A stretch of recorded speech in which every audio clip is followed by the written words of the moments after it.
Robert Kiyosaki is author of the best-selling personal finance book of all time.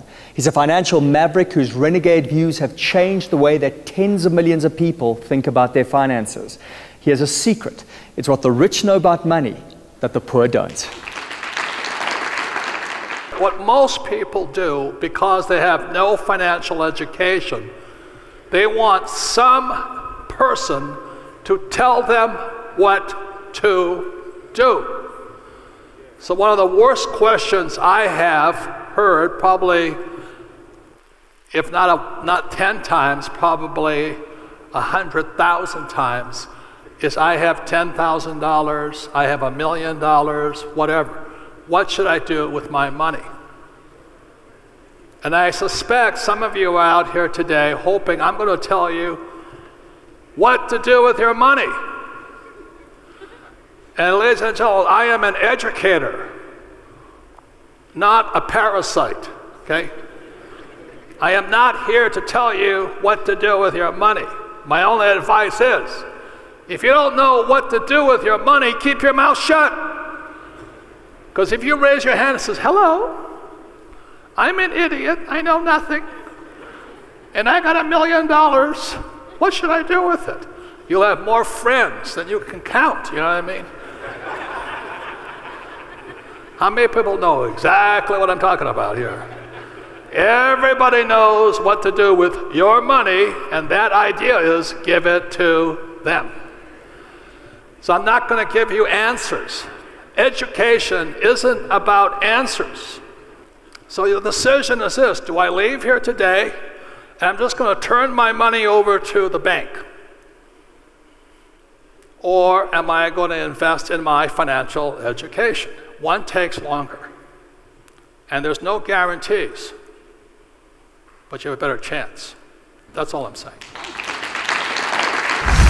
Get a job has got to be the oldest advice in the world. You disagree? Well, if you look at what's going on globally right now, South Africa has a 25% unemployment rate. It's actually higher. America lies. They say we have a 5% unemployment rate, but it's really 27%. It's just how the government defines unemployed. So if I mow somebody's lawn one day a year, I'm employed. And that's how the US government counts it. So there's growing, I call it the lost generation, because when my generation, it was really easy. You went to school, you got a job. But today, you come out of school, all you have is student loan debt. You know, it's this terrible. blows me away that student loan debt in the United States is bigger than home loan debt. It's bigger than credit card debt. Wow. Student loan debt now is the biggest source of income for the US government. Not taxes, student loan debt from students who cannot pay off their loans. And of course, we have this in South Africa. We've had a movement here, fees must fall, people taking to the streets because they want this college education because they believe that at the end of it, they're going to get a guaranteed job and they're going to be financially secure. And in fact, that's not the case, is it? That's very naive thinking. The problem is the mindset. Go to school to get a job. You know, that was my poor dad, who was a PhD in education. Good guy, but PhD. You know, PhD stands for poor, helpless, and desperate. You know, they don't know much about money. They're smart guys, they're academics, but they need that paycheck. Whereas my poor dad, my best friend's father, he says, as an entrepreneur, you should learn how to create jobs. So, you know, I create jobs all the time. I don't have a job, but I create jobs. And that's the job of an entrepreneur. This is the most bizarre thing. I mean, I studied economics at university, and I got out knowing nothing about how to create wealth for myself. It's the most bizarre thing. The school system doesn't do it. Higher education doesn't do it. The basic financial literacy, I mean, you would think that would be just a staple of any society. And I suppose what you do is you fill in that gap, don't you? Well,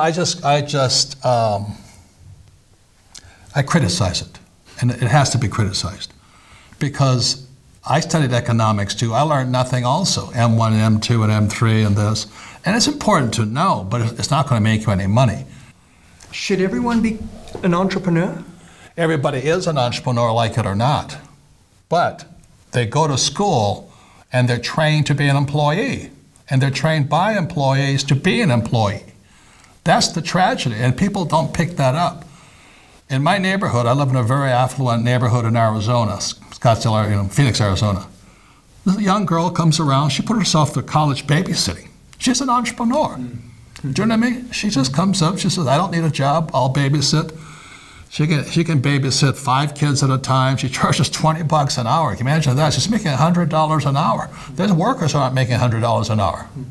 Somebody's got to work for those entrepreneurs. Yeah, an entrepreneur's job is to create jobs. That's very simple. But you're saying if you want to get rich, you need to be the one who's doing the employing rather than the one who's employed? No, not necessarily. There's many ways.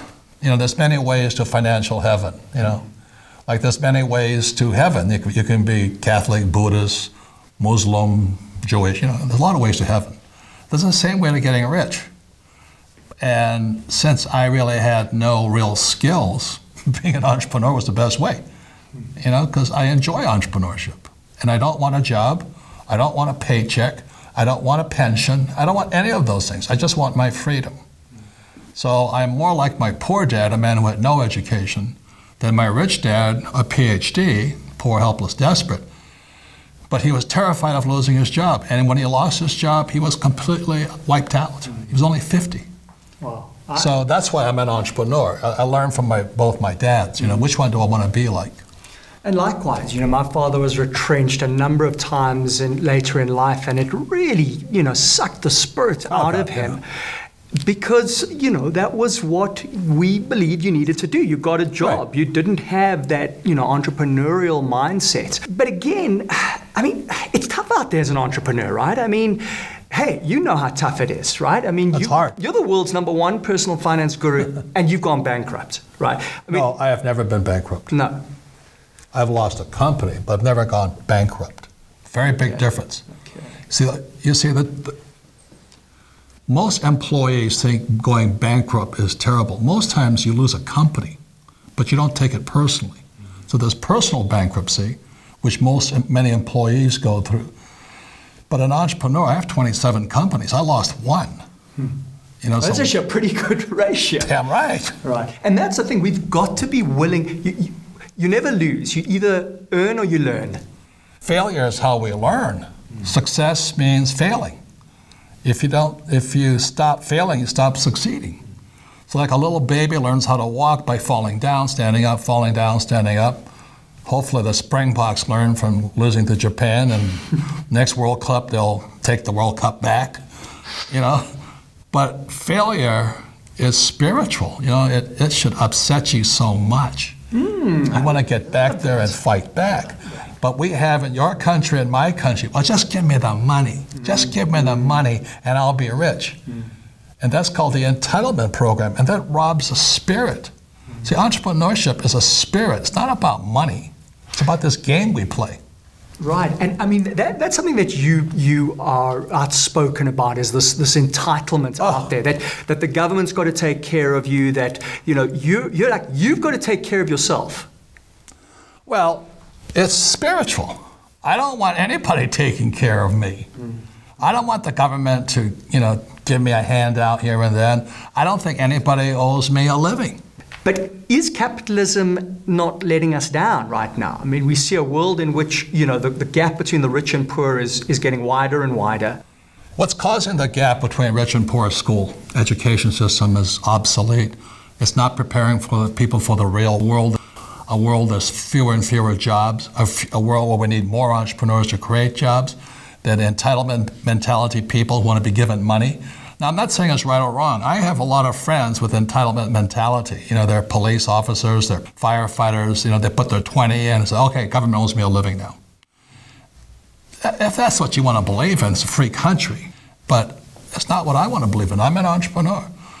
See, the difference between an entrepreneur and a small businessman is this. If you ever seen my chart, it goes E, S, B, and I. S is small business specialist, like a doctor or a lawyer. That's not who I am. I am big business, 500 employees or more, but mostly I'm an investor. And as an investor, I don't invest in the stock market. What I do is I put deals together. So what entrepreneurs are constantly doing are putting deals together, raising the capital, structuring the thing, and moving on.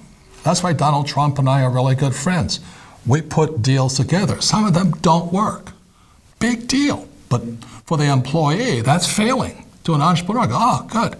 That didn't work, but I learned I can build the next company better. That cash flow quadrant of yours was one of the biggest aha moments in my life, and I think in many people's lives. You know, just starting to see where money comes from. You're either an entrepreneur, you're an investor, you're an employee, or you're a specialist consultant. Small business guy. Or small business guy, right? And you want people to move into the investor or business owner quadrant, or if you are an employee, you better make sure that you're getting your cash flow from somewhere else, that you don't want to be only in one of those quadrants. Well, I'm not being dogmatic about it. All I did with the quadrant was I gave a person, these are your 4 choices in life.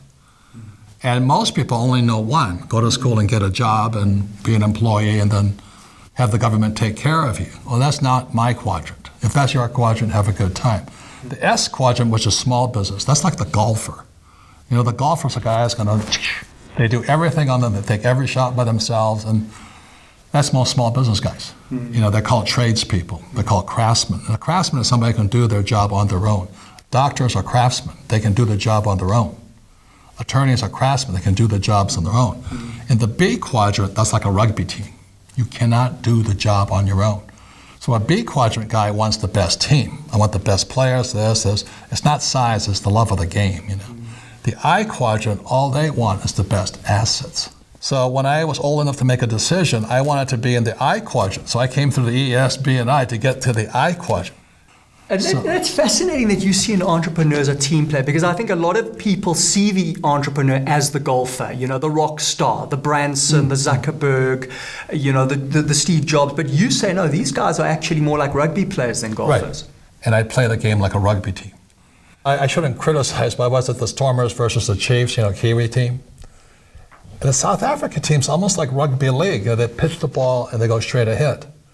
Whereas the Kiwis, their split second, that ball is moving so fast out, and then they get a 3-man overlap on the outside. You know, to me, it's obvious that something's got to change with the Springbok style of rugby. You know, the game has gotten faster, quicker, more sophisticated. And it makes all the difference. And I'm an American, I can see it. Well, yeah, I guess that says it all. But isn't that a great analogy for entrepreneurship? Yes. That you cannot stand still. You can't keep doing things the way you've always been doing them. The game changes.